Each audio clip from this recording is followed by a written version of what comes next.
vous êtes, on sent bien que c'est quand même une expérience personnelle. C'est un enfant de 13 ans. Donc, sans doute un enfant de 13 ans n'aurait jamais pu écrire ce livre. Il fallait ce recul d'âge, de compréhension, de réflexion pour l'écrire. Mais je pense que avant tout, c'est un dialogue entre celui que j'étais à présent et l'autre qui a mon âge. Alors, le cadre, cette Sibérie, vous la connaissez? La Sibérie centrale, vous savez, on pourrait presque...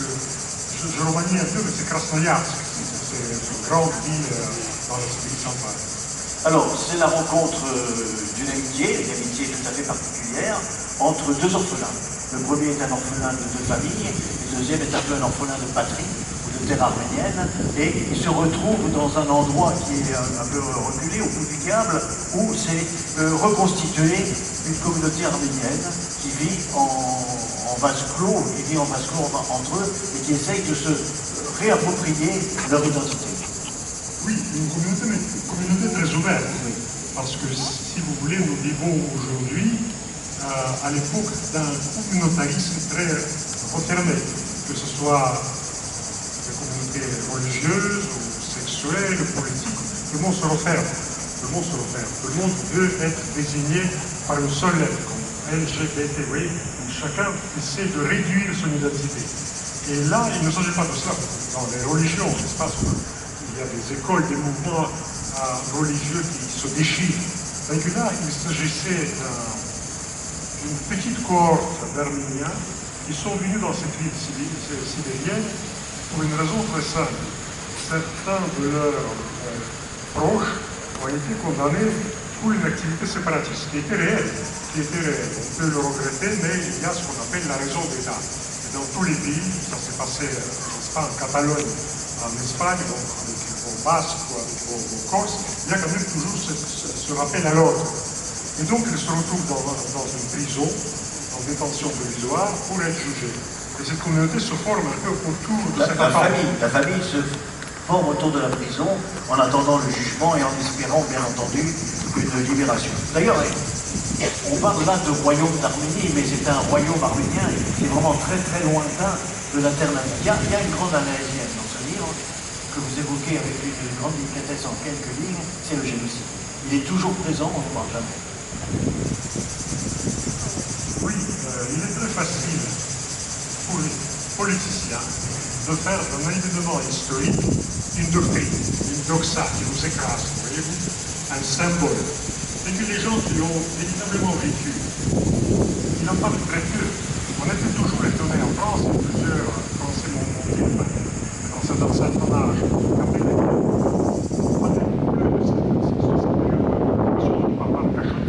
mais parce que c'était trop douloureux, c'était extrêmement difficile d'exprimer ses sentiments vis-à-vis de la perte d'un proche et en faire une conversation banale.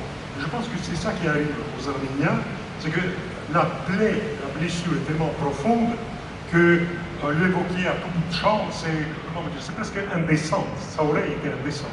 Alors, ils sont là pas à cause du génocide lui-même, hein, bien entendu, qui aurait été évoqué, mais ils sont là, vous l'avez exprimé, parce qu'ils ont été déportés par le régime soviétique. Non, pas eux, mais eux, ils ont suivi. Et même leurs proches n'ont pas été déportés. Ils ont été emprisonnés. Ils étaient emprisonnés parce que dans chaque pays, dans chaque jurisprudence, il y a quand même, vous voyez, si nous commencions maintenant à clamer l'indépendance d'Aix-en-Provence en disant on va revenir vers je ne sais pas, la principauté de Provence, pourquoi pas. Mais c'est déjà quand même très mal vu.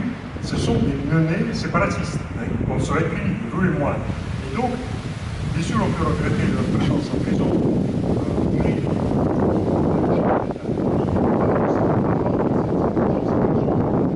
Mais l'essentiel n'est pas, bien sûr, dans ces grands débats politiques, qui les agit très peu. L'essentiel, c'est la perception d'un enfant qui ne connaît rien de cette contrée. Pour lui, l'Arménie, c'est un tout petit pays perdu quelque part dans ces replis boisés du Caucase, entre l'Azerbaïdjan et la Géorgie, la Turquie aussi, enfin l'Iran, de l'autre côté, mais dont il a très peu d'écho. C'est la République soviétique socialiste d'Arménie, c'est tout. Et quand il rencontre ces Arméniens, il commence à concevoir qu'il s'agit d'un pays absolument fabuleux. Un jour, il écoute la mère de son camarade, Vardan, et il mentionne, je sais là, le milieu du 5e siècle. Il y avait une bataille entre les Arméniens et leurs persécuteurs, déjà, le milieu du 5e siècle. Et à l'époque, ça me paraissait tout à fait banal, je ne sais pourquoi. Maintenant, je comprends qu'au milieu du 5e siècle, la Russie n'existait pas encore. La Turquie, n'en parlons même pas. L'Arménie était immense. L'Arménie était immense, l'Arménie occupait le territoire qui allait jusqu'en Palestine, en Syrie, il y avait toute une frange méditerranéenne, de la mer Caspienne à la mer Noire, mais surtout,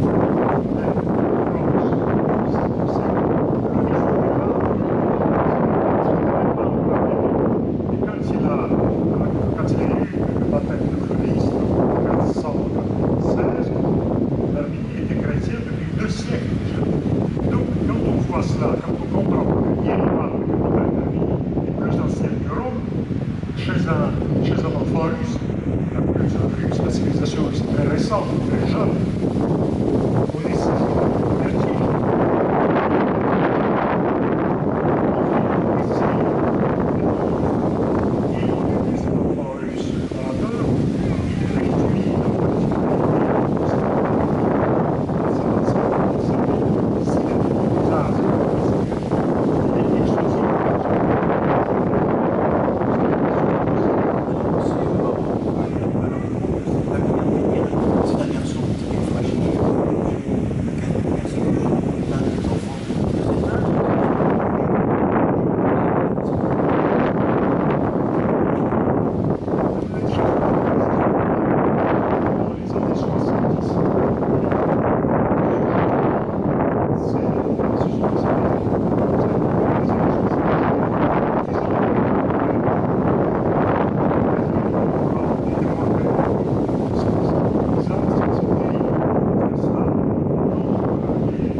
Et c'est ça qui rend cet enfant d'abord très fragile.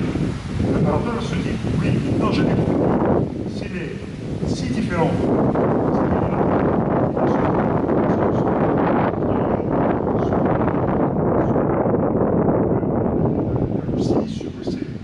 sur la société, sur ses camarades de l'école, et qui peut même troubler. Il a une telle sagesse, un tel détachement dans son regard que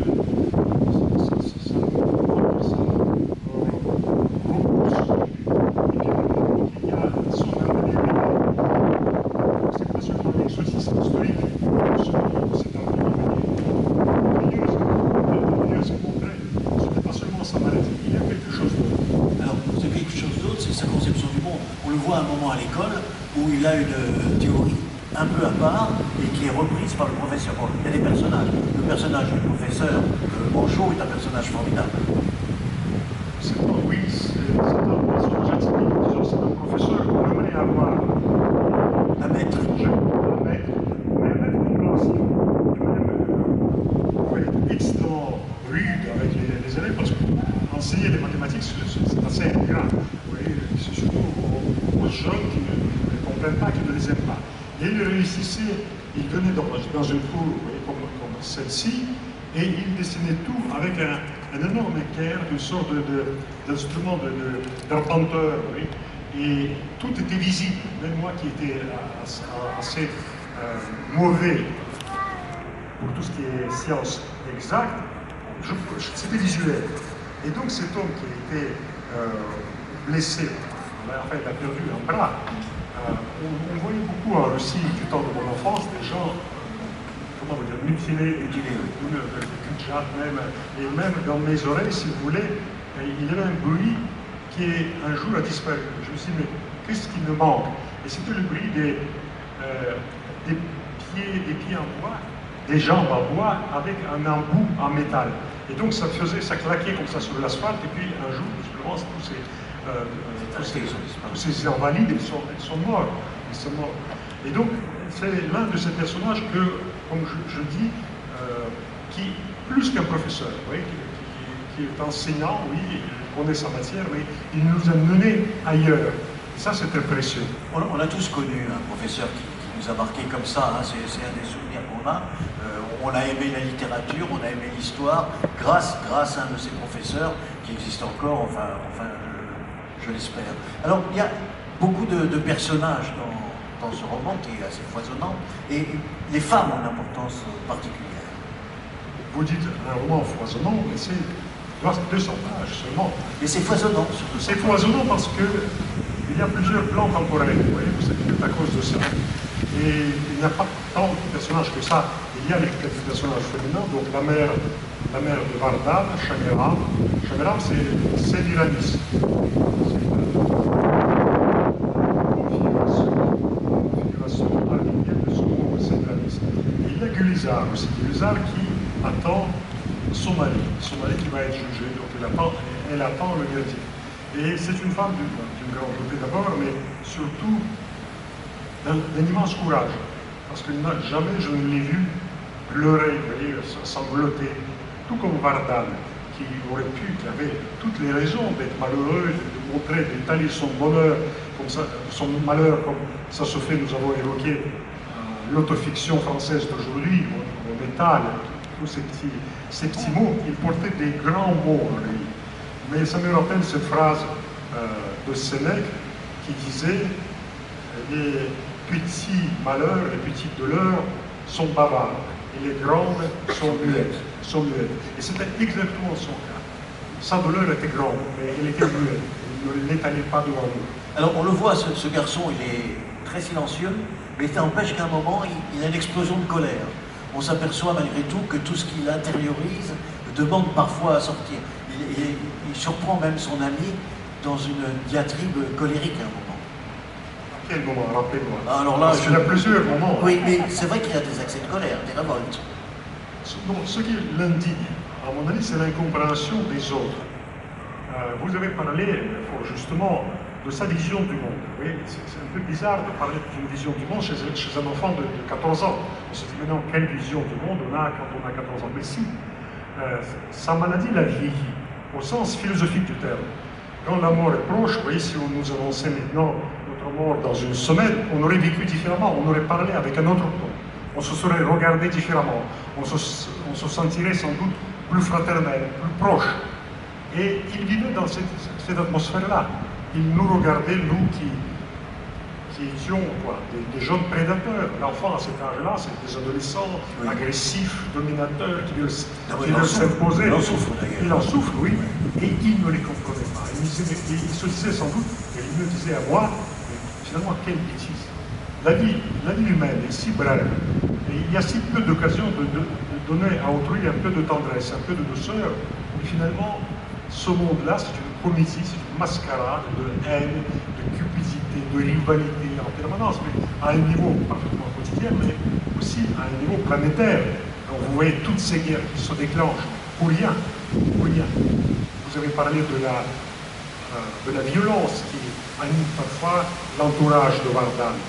Mais très récemment, j'ai entendu, je pense que c'était à la radio, c'est une jeune adolescente qui s'est suicidée parce qu'elle était bizutée dans une école. Donc voyez-vous, en France, dans ce pays absolument prospère, magnifique, il y a encore cette violence. Comment l'expliquer? Et c'est ça qui révolte, quand vous dites les accès de colère, c'est ça qui révolte Vardan, parce que lui, dont la vie est si brève, il conçoit tout à coup l'absurdité totale. Comment, dans ce beau monde, dans ce monde si riche, je ne sais pas, en merveille de nature, en douceur, en tendresse, comment peut-on être aussi bête pour s'affronter? Alors vous l'avez dit, c'est une communauté, mais qui est ouverte. Hein, et on voit au fil du roman des gens qui viennent s'intégrer à cette communauté, qui viennent participer aux échanges et discuter. C'est c'est un signe d'ouverture. Ils sont attractifs.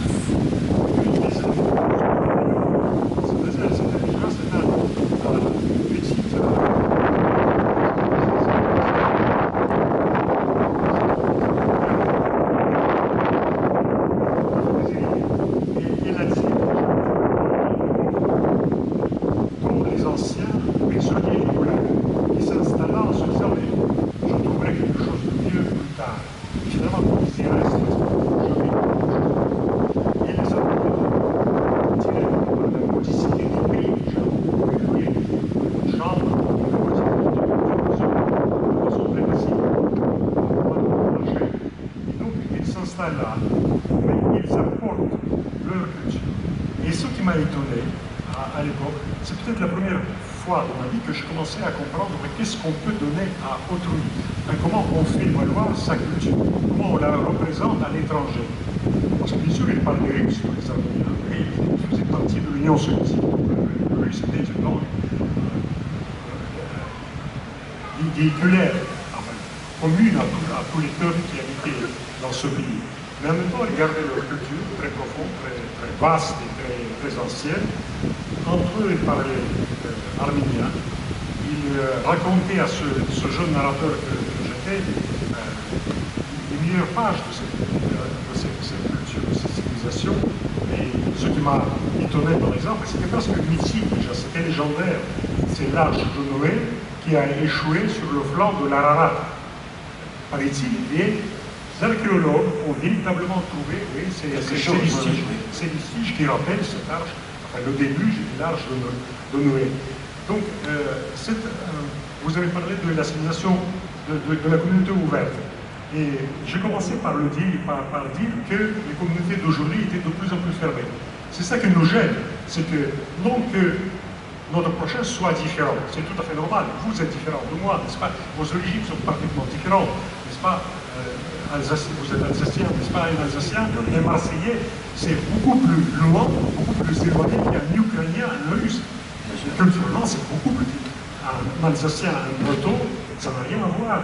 Oui, un Provençal, un Normand, deux peuples absolument différents. Mais la France a eu le génie de les unir, ces peuples-là, sans écraser leur culture. Enfin, sans toujours écraser leur culture, parce que les Bretons, dans leurs écoles, il y avait des affiches qui disaient il est interdit de parler breton et de cracher par terre. Ça s'améliore un peu. Ça s'améliore, oui, d'une année à l'autre. Alors, cette communauté arménienne, est-ce qu'elle a toujours on a bien compris qu'ils étaient là dans l'attente d'un jugement de leurs proches, ils ont